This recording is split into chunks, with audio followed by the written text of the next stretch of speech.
اچھا سیدھری صاحب سر سمجھا دیں، آپ خود بھی سینیٹر بھی رہ چکے ہیں، اگر اب سندھ حکومت میں بھی آپ شامل ہیں، پہلے وزیر بلدیات بھی، باقی آپ وزارت، اب سندھ گورنمنٹ چھوڑ کر پیپلز پارٹی کو کیا فائدہ ہوگا؟ اور سینٹ کے انتخابات سے پہلے استعفے دے کر کیا کوئی اس میں کوئی فائدہ ہوگا پارٹی کو؟ فواد، اس وقت پی ڈی ایم جو جدوجہد کر رہی ہے وہ کسی ایک صوبائی حکومت سے یا وزارتوں سے زیادہ بڑی اہم چیز ہے۔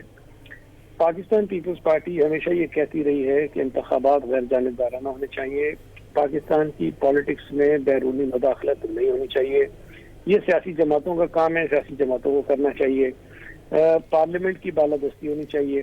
اب وہ ساری باتیں جو ہم کہہ رہے تھے، اب ہمارے ساتھ وہ جماعتیں بھی مل کے کہہ رہی ہیں جو ماضی میں ہمارے خلاف ہو کرتی ہیں۔ اگر ایک لڑائی جو پاکستان کے بہتر مستقبل کے لیے ہے، جمہوریت کے بہتر مستقبل کے لیے، عوام کے بہتر مستقبل کے لیے ہے، تو اس میں میرا نہیں خیال ہے کہ ہمیں یہ دیکھنا چاہیے کہ ایک صوبائی حکومت ہے تو ہمیں چھوڑنے میں نقصان ہو جائے گا۔ یہ شاید چھوٹی بات ہے، جو جدوجہد ہے اس کے مقاصد کوئی بہت زیادہ بڑے ہیں۔ اچھا اب اس میں آ جاتے چلیں، یہ تو ایک چیز ہو گئی، استعفوں کی بھی بات ہوگی۔ اب آپ کے جو دوست ہیں جو وفاقی وزراء ہیں جو آج کل گورنمنٹ میں بھی ہیں، وہ بیانات دے رہے ہیں کہ جی اگر آپ نے استعفے دے دیے 100 دے گے ہم تقسیم کر دیں گے۔ پھر جماعت اسلامی کے جو ہیڈ ہے وہ کہتے ہیں کہ اپوزیشن ہوائی فائرنگ کر رہی ہے۔ شیخ رشید کہتے ہیں کہ لانگ مارچ کریں، ہم استقبال کریں، فوراً استعفے دیں تاکہ ہم بائی الیکشن کرائیں۔ اس پہ کیا جواب ہے؟ دیکھیے، ہمارے سیاسی مخالفین ہیں، ان کو اسی قسم کی باتیں کرنی چاہیے، لیکن ان کے اوپر پی ڈی ایم کی اس پوری احتجاجی تحریک کا کتنا اثر ہے، کتنے حواس باختہ ہیں، آپ کو اندازہ سے دو چیزوں سے ہونا چاہیے۔ ایک وہ یہ کہہ رہے ہیں کہ ہم سینٹ کے الیکشن جلدی کرائیں گے۔ بھی کیوں کرائیں گے؟ اگر آپ بیٹھے ہوئے ہیں، آپ کو ڈر نہیں ہے، مارچ میں بھی آپ ہیں، فروری میں بھی آپ ہیں، اپریل میں بھی آپ ہیں، تو آپ کو پریشانی کیا ہے؟ آپ ہونے دیں۔ مجھے یہ بات محسوس ہوئی کہ ان کو یقین ہے کہ مارچ میں یہ نہیں ہوں گے، اس لیے وہ چاہتے ہیں کہ الیکشن جلدی کرا دیں۔ دوسرا وہ یہ کہتے ہیں کہ جی الیکشن ہم اوپن کرانا چاہتے ہیں، شو آف ہینڈز کے ذریعے کرانا چاہتے ہیں۔ وزیر اعظم صاحب نے کہا ہے اگر آپ شو آف ہینڈز سے کرانا چاہتے ہیں تو اس کا مطلب یہ ہے کہ آپ کو یقین ہے کہ آپ کے ممبرز آپ کو ووٹ نہیں کریں گے۔ مجھے اگر یہ عام حالات میں یہ بات کہی گئی ہوتی تو شاید ہمیں حیرت نہ ہوتی، لیکن کچھ مہینے پہلے چیئرمین سینٹ کے جب اس کے خلاف نو کانفیڈنس موشن آیا تو یہی پی ٹی آئی تھی جنہوں نے اپوزیشن کے ووٹ چوری کیے، ووٹ خریدے، ہمارے لوگوں پر دباؤ ڈالا اور اس نو کانفیڈنس موشن کو ناکام بنوایا، اور اس پہ انہوں نے جشن منایا، اس پہ خوشیاں منائی کہ یہ ہمارے جو ہے وہ نمبر پورے ہو گئے۔ آج وہ کس منہ سے یہ کہہ رہے ہیں کہ سینٹ کے جو انتخابات ہیں وہ غیر جانبدار ہونے چاہیے، ٹرانسپیرنٹ ہونے چاہیے؟ تو ٹرانسپیرنسی ان کا ایشو نہیں ہے، ان کا ایشو ان کے اوپر تاریخ خوف ہے، جو ان کو لگ رہا ہے کہ اگر یہ سیکرٹ ہو گئے تو ان کے اپنے لوگ ان کو ووٹ نہیں کریں گے۔ اچھا سعید غنی صاحب، یہ تو سیاست کی بات ہوگی، اب ایک انتہائی اہم ایشو جو چل رہا ہے وہ ملک کے حوالے سے میں سوال کرنا چاہوں گا۔ اب آپ کے جو وزیر خارجہ ہے وہ بھی بارہا کہہ چکے ہیں، پرائم منسٹر بھی کہہ چکے ہیں کہ بھارت کوئی مس ایڈونچر کر سکتا ہے، ان کے جو اندرونی جو معاملات ہیں اس کو ڈائیورٹ کرنے کے لیے وہ کرتا ہے۔ اب یو این کے مبصر کی گاڑی پہ فائرنگ، جہاں پہ بلو جھنڈا بھی آبویس ہے، یہ جو انڈیا کی طرف سے اگر کوئی مس ایڈونچر ہوتا ہے، سرجیکل اسٹرائک کی بات ہوتی ہے، پھر اپوزیشن کی اور پیپلز پارٹی کی کیا اس میں حکمت عملی اور اسٹریٹجی اور موقف ہوگا؟ دیکھیں، جتنے پی ٹی آئی کے لوگ اپنے آپ کو ملک کا خیر خواہ کہتے ہیں، الحمدللہ ہم ان سے شاید زیادہ خیر خواہ ہوں گے۔ ان کے دور حکومت میں پاکستان کی خارجہ پالیسی کو جتنے جھٹکے لگے ہیں، جتنے دھچکے پہنچے ہیں، کشمیر کے کاز کو جتنا نقصان پہنچا ہے، فلسطین کے کاز کو جتنا نقصان پہنچنے کا اندیشہ ہو رہا ہے پیدا، یہ شاید ماضی میں کبھی نہیں ہوا۔ تو اگر کوئی خدا نخواستہ ملک کے حوالے سے کوئی بات آتی ہے تو اپوزیشن کا موقف بالکل اسی طرح کا ہوگا جس طرح کسی پاکستانی کا ہونا چاہیے۔ لیکن ابھی تو یہ صرف چاہتے ہیں کہ کسی طرح سے پی ڈی ایم کی جو تحریک ہے وہ رکے، وہ احتجاج ختم ہو۔ کبھی وہ کرونا کا بہانہ کرتے ہیں، کبھی کسی چیز کا بہانہ کرتے ہیں، لیکن بہرحال ان کا جانا ٹھہر گیا ہے۔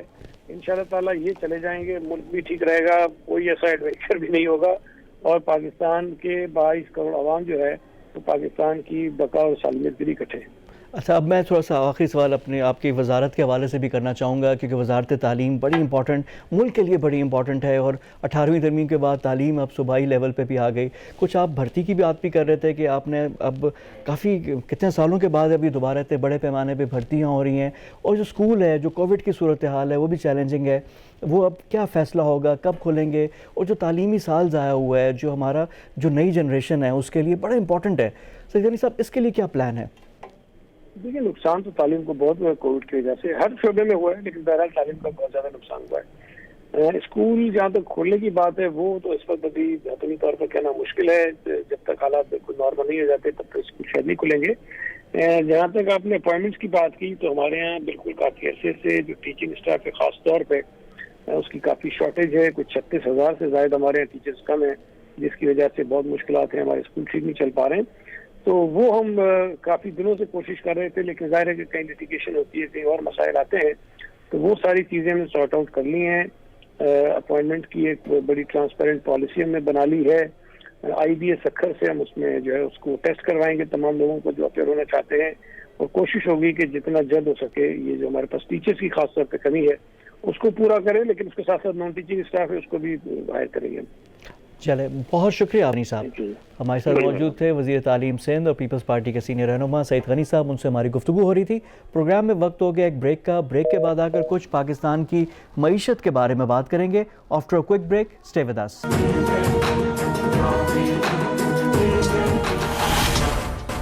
بریک کے بعد پروگرام میں دوبارہ خوش آمدید. ہم بات کریں گے پاکستان کی معیشت کے بارے میں. حکومتی جو ٹیم ہے وہ کچھ اور دعوے کر رہی ہے. جو انٹرنیشنل ڈونرز ہیں ان کی لحاظ سے ایک چیز آ رہی ہے. پاکستان اب دوبارہ IMF کے پاس جانے جا رہا ہے. پھر ہمارے جو دوست ممالک سے جو ہم نے پیسے لیے ہیں ان کو بھی اب واپس کرنا ہے. سعودی عرب والے تو جا رہے ہیں, UAE والے بھی کچھ زیادہ دور نہیں لگ رہے. اب ان ساری چیزوں میں کچھ جو پازیٹیو نیوز آ رہی ہے وہ کہاں پہ سٹینڈ کرتے ہیں اور معیشت کی اصل صورتحال کیا ہے, یہ جاننے کے لیے ممتاز ماہر معیشت ڈاکٹر شاہد حسن صدیقی ہمارے ساتھ موجود ہیں. ان سے گفتگو کرتے ہیں. ڈاکٹر صاحب السلام علیکم اینڈ ویلکم ٹو دا شو. جی وعلیکم السلام, شکریہ.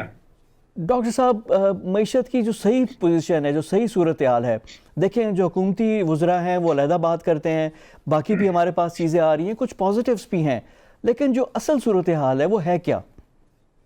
دیکھیے اصل صورتحال وہ ہے جو حکومت اور اسٹیٹ بینک کے جو پبلیکیشنز ہیں اس میں جو کچھ ہوتا ہے وہ اصل چیز ہوتی ہے. تقریریں جو ہیں وہ تو سیاست ہوتی ہے. پہلی چیز ہوتی ہے شرح نمو. وہ اس حکومت کو ورثے میں ملی تھی, آپ کو پتہ ہے 5.5%. اس سال ہمارا اندازہ یہ ہے, حکومت کہہ رہی ہے 2% رہے گی مگر غالباً یہ 1.5% یا 1% کے قریب رہے گی. مہنگائی جو اس حکومت کو ورثے میں ملی تھی وہ تھی 4.6%. اب یہ تقریباً 9% پر آ گئی ہے. جو ہماری بیرونی سرمایہ کاری مجموعی تھی وہ ایک سال میں آئی تھی 2018 میں $5 ارب, اب تقریباً 2.5 سال میں آئی ہے $2.5 ارب. مگر جو بہتری آئی ہے وہ بھی میں آپ کو بتا دوں, وہ یہ ہے کہ جو ہمارا کرنٹ اکاؤنٹ کا خسارہ تھا وہ تقریباً $20 ارب تھا مالی سال 2018 میں, اور یہ اس وقت جو ہے یہ پازیٹیو زون میں چل رہا ہے, یعنی سرپلس ہے. مگر ہمارا اندازہ یہ ہے کہ by the end of the year یہ منفی ہوگا, لیکن بہت کم منفی ہوگا, اور اس کو ہمیں کوئی پریشانی کی بات نہیں ہے. بلکہ ہمیں تو یہ دیکھنا ہے کہ ہم نے معیشت کو شاید چوک کر دیا. تقریباً $16.4 بلین کی ہم نے امپورٹس کم کر دی. تو جب اتنی زبردست آپ امپورٹس کم کریں گے تو کرنٹ اکاؤنٹ تو سرپلس آ جائے گا, لیکن معیشت چوک ہو جائے گی, معیشت گرو نہیں کرے گی, لوگوں کو روزگار کے مواقع نہیں آئیں گے, برآمدات نہیں بڑھے گی. تو اب ایک حکومت کو یہ فیصلہ کرنا ہوگا کہ اگر کرنٹ اکاؤنٹ ڈیفیسٹ منفی تھوڑا سا ہو جاتا ہے, میرے حساب سے $4 ارب بھی اگر ہوتا ہے تو ہمیں کوئی فکر کی بات نہیں ہے, بشرطے کہ ہماری معیشت گرو کرے, لوگوں کو روزگار ملے. اس پہ ذرا پوائنٹ یہ آ جاتا ہے, بحث کا پوائنٹ یہ آ جاتا ہے کہ غیر ضروری امپورٹس ہماری ہو رہی تھی کہ ہم لوگ $700 ملین کی چیز امپورٹ کر رہے تھے.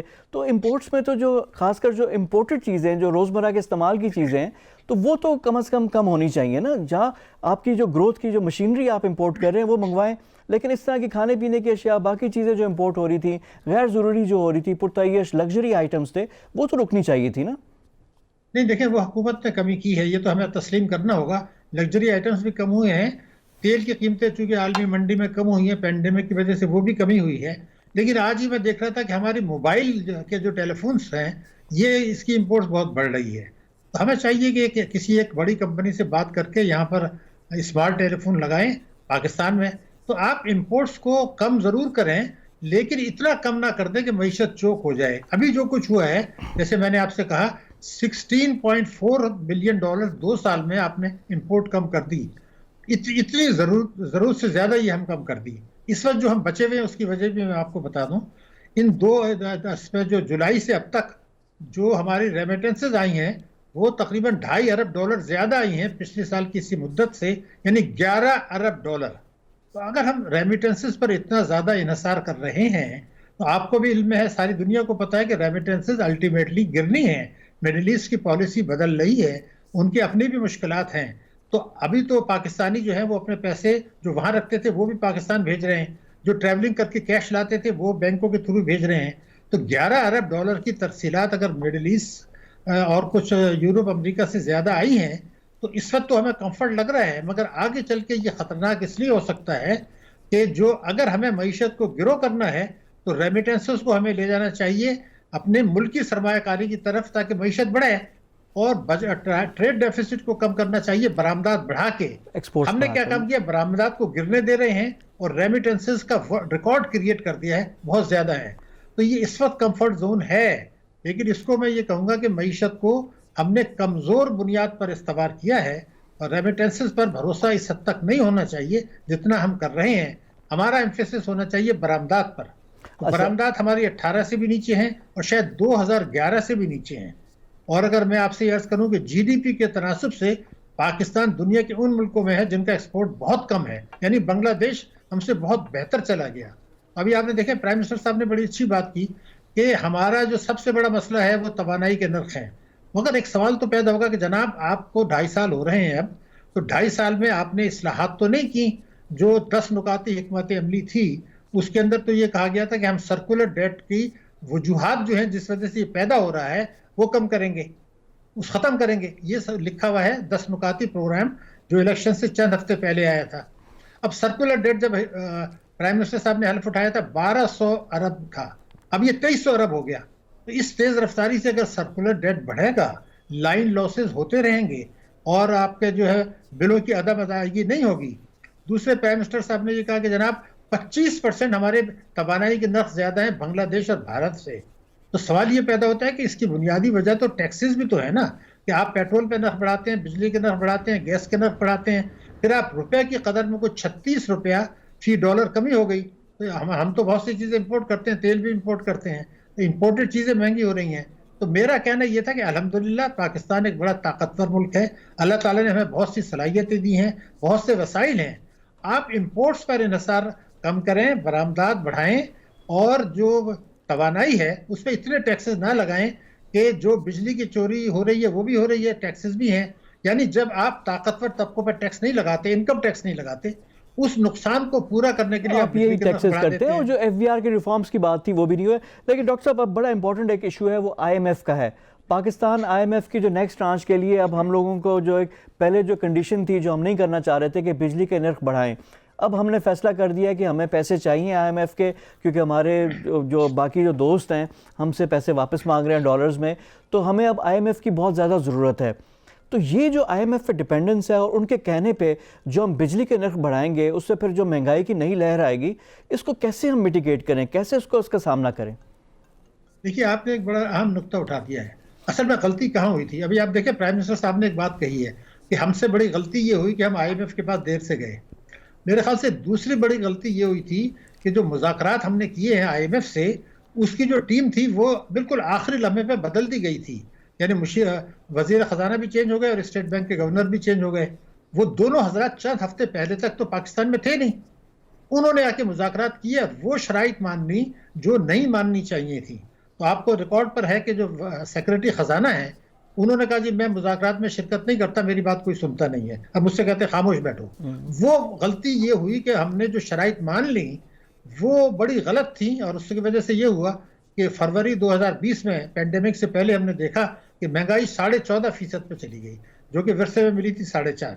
اب مسئلہ جو آپ نے اٹھایا ہے بڑا اہم ہے، لیکن ایک بات میں کلیئر کر دوں، اس وقت چین کے اپنے مسائل ہیں. سی پیک کو وہ کسی حالت میں بھی کامیاب کرنا چاہتا ہے، کیونکہ کئی ملکوں کے ساتھ ان کے تلخ تجربات ہوئے ہیں اور امریکہ اور آئی ایم ایف اور بھارت اس کے خلاف پروپیگنڈا کر رہے ہیں. سری لنکا کو تلخ تجربہ ہوا ہے، ملائیشیا کا ہوا ہے. اب چین یہ افورڈ نہیں کر سکتا کہ سی پیک ناکام ہو. تو ان کا یہ کمٹمنٹ پاکستان کے پاس موجود ہے کہ اگر کوئی بھی ملک پاکستان سے پیسے نکالتا ہے تو فی الحال وہ ہماری مدد کریں گے. اور سعودی عرب کو ہم نے پے کیا، چین نے آپ کو پیسہ دے دیا اور بھی دے دے گا وہ. لیکن اب سوال تو یہ ہے کہ اس سے آپ اپنی پرابلم کو پوسٹ پون کر رہے ہیں.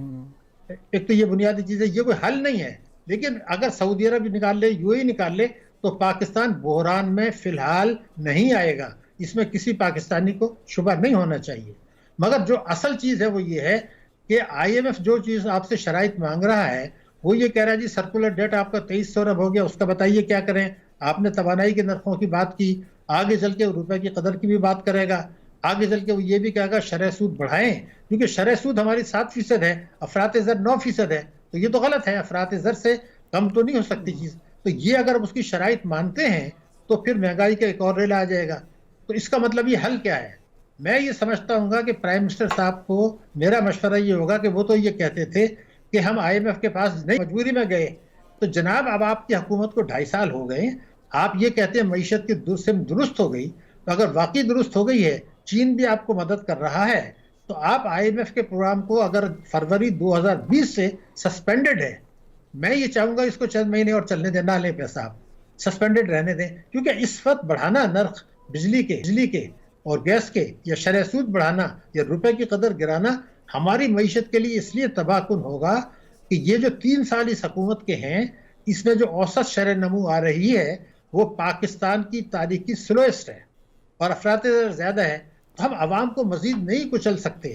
تو اگر ہمارے یہ تھنکنگ تھی کہ پاکستان آئی ایم ایف سے قرضے نہیں لے گا، مجبوری میں لیا، تو اب آپ کے 28 مہینے آپ کے ہو گئے، آپ کو چائنا مدد کرنے کے لیے تیار ہے، ریمیٹنسز آپ کو جیسے میں نے کہا تاریخ میں سب سے زیادہ آ گئی ہیں، تو آپ فی الحال ان کی شرائط نہ مانیں، چند مہینے اور پوسٹ پون کرنے دیں اور کوشش کریں کہ اپنے ٹیکسوں کا نظام صحیح کر لیں، کیونکہ اگر آئی ایم ایف کی شرائط مانی تو میرے خیال سے پاکستانی عوام اس وقت جو اپوزیشن جو کچھ کر رہی ہے ان کو ایک اور ہتھیار مل جائے گا اور پاکستان کو غیر مستحکم کر لیں گے۔ تو معیشت کو غیر مستحکم کرنا پاکستان کے لیے اس لیے تباہ کن ہوگا کہ مارچ سے جون 2020 لوگوں کو اندازہ نہیں ہے، مارچ 2020 سے جون 2020 تک ساری دنیا کی معیشت تباہ ہوئی، ہماری بھی تباہ ہوئی، بہت بری طرح تباہ ہوئی، لیکن الحمدللہ جولائی سے جو کچھ اقتصادی پیکج اور دوسری جو پالیسی ریکوری ہے تو وہ کافی بہتر ہے پاکستان کی، اور دنیا نے بھی بہتر تسلیم تو ہے کی، لیکن کمزور بنیاد پر ہے، دیکھیں نا، میں یعنی تو خود فاؤنڈیشن ایڈمٹ جو کروں آپ کا بہتر ہے۔ ٹھیک، لیکن فاؤنڈیشن آپ کا جو سوال ہے وہ بھی ہے، لیکن اب ڈاکٹر صاحب اس میں اب 2-3 چیزیں ہیں۔ اب بجلی کے نرخ تو مہنگے تو کرنا ہی ہوں گے ان کے، کیونکہ جو سرکولر ڈیٹ والا ایشو ہے، باقی چیزیں بھی ہیں، جو لاسز ہیں ان کو کور تو کہیں نہ کہیں سے تو ہوگا۔ اب ریکوری تو ہم نہیں کر سکتے، شارٹ کٹ سولوشن یہ ہے کہ آئی ایم ایف کے کہنے پہ کرنا ہوگا۔ ابھی یہ ہے کہ سردیوں کے مہینے میں بجلی کی کھپت ذرا کم ہوتی ہے، جیسے جیسے موسم گرم ہوگا، جون جولائی میں اگر یہ کرنی پڑے تو پھر لوگوں کے لیے تو برداشت کرنا مشکل ہو جائے گا۔ ابھی بلوں میں وہ امپیکٹ نہیں آئے گا کہ جو گرمیوں میں کریں گے، تو گورنمنٹ کے لیے ونڈو آف اپورچونٹی تو یہی بنتی ہے۔ نہیں، میں آپ سے عرض کرتا ہوں، دیکھیے میں جب کوئی بات کرتا ہوں تو کوئی سلوشن اس کا ہوتا ہے تو میں بات کرتا ہوں، ورنہ نہیں کرتا۔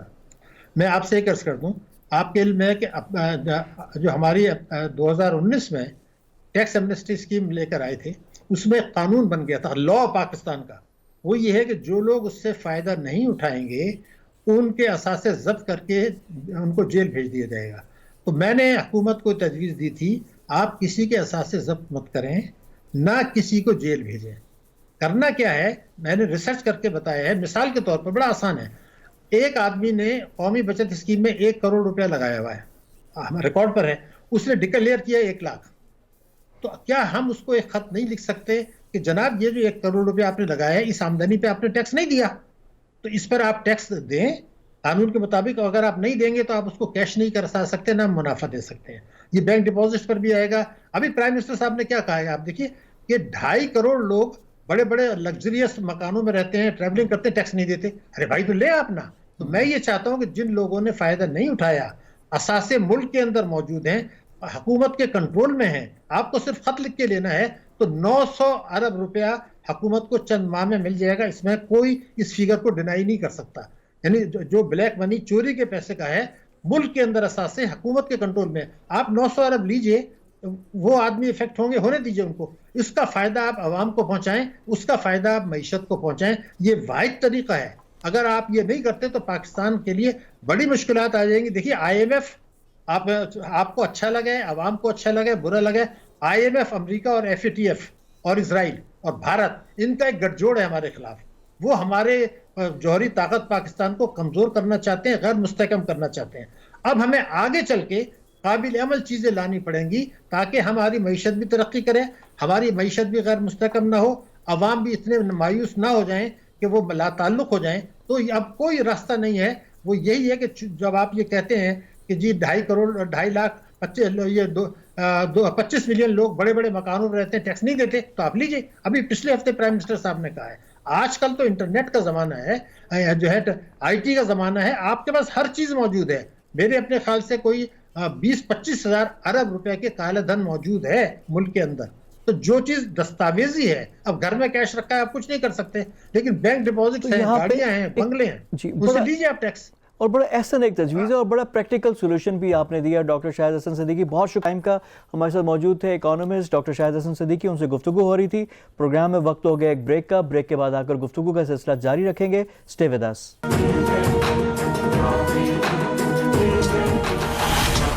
اس کے اندر وہ پروسیڈنگز نہیں ہو پا رہی، لوگ جیلوں میں پڑے ہوئے ہیں. تو یہ بہت زیادہ ضرورت ہے کہ ایک ٹالرنس پیشنس ہو اور ایک ورکنگ ریلیشن شپ بیٹر ہو، تاکہ وکیل اور جج صاحبان مل کر یہ جو نظام انصاف بنا ہے سائل کے لیے، اس کے لیے کچھ کر سکیں اور اس کو انصاف مہیا کر سکیں جو مشکل سے مشکل ہوتا جا رہا ہے. اچھا، اس میں دیکھیں جو کئی جج ہیں پہلے وکیل رہ چکے ہیں، جس طرح گلزار صاحب نے بھی کہا کہ وہ بھی پہلے وکیل تھے، باقی بھی ہیں. تو یہ جو ٹرانزیشن ہے اس میں کیا بالکل چینج ہو جاتی ہے؟ ظاہری بات ہے ایک ماضی ہوتا ہے، وہ بھی جس طرح پورا اپنی وکالت کی بھرپور زندگی ہوتی ہے، تو دوسری طرف آنے کے بعد کیا تبدیلی آتی ہے؟ دیکھیے یہ ڈیپینڈ کرتا ہے فواد بھائی، یہ آپ نے بڑا امپورٹنٹ کوسچن پوچھا.